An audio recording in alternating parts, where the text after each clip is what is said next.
America के एक मशहूर प्रोफेसर रिचर्ड एल्पर्ट, जो हार्वर्ड यूनिवर्सिटी में पढ़ाते थे, वो मेंटल कॉन्शियसनेस और इंसानी माइंड की गहराइयों को समझने के लिए अलग अलग एक्सपेरिमेंट्स कर रहे थे।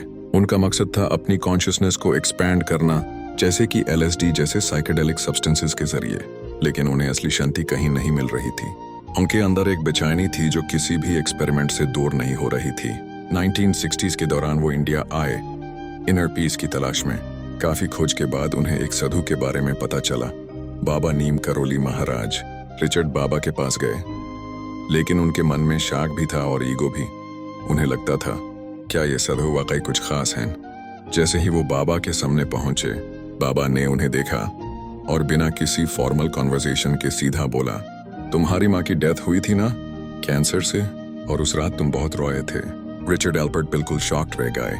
ये बात उन्होंने इंडिया में किसी से शेयर नहीं की थी। बाबा ने सिर्फ यह नहीं बताया, बल्कि उस दिन की एग्जैक्ट फीलिंग्स भी डिस्क्राइब कर दी। ये उनके लिए पहला बड़ा झटका था कि ये साधु सिर्फ दिखने में सिंपल हैं, लेकिन अंदर से किसी और ही लेवल पर हैं। रिचर्ड ने सोचा, चलो टेस्ट करते हैं बाबा को। उन्होंने अपनी पॉकेट से LSD की कुछ टैबलेट्स निकाली और बाबा को दे दी, ये सोचकर कि अगर बाबा खाएंगे तो कुछ ना कुछ इफेक्ट दिखेगा। बाबा ने मुस्कुराकर टैबलेट्स ले ली, खा भी ली, और कुछ भी नहीं हुआ।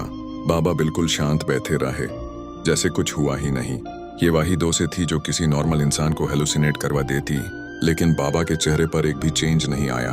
उसी मोमेंट रिचर्ड को समझ आ गया कि ये आदमी आउटर फॉर्म में इंसान है, लेकिन उनकी सोल किसी हायर प्लेन पे है। उसी पल से रिचर्ड का पूरा लाइफ ट्रांसफॉर्म हो गया।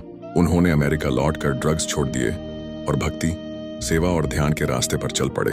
उन्होंने अपना नाम बदलकर रामदास रख लिया और बाबा के टीचिंग्स को दुनिया भर में स्प्रेड करने लगे। उनकी famous book be here now आज भी लाखों लोगों को स्पिरिचुअल पाथ पे ले जा रही है। रामदास हमेशा कहते थे कि बाबा नीम करोली कोई आम व्यक्ति नहीं थे। वो एक वॉकिंग एम्बॉडीमेंट ऑफ लव थे, जिनकी प्रेजेंस आज भी महसूस की जा सकती है।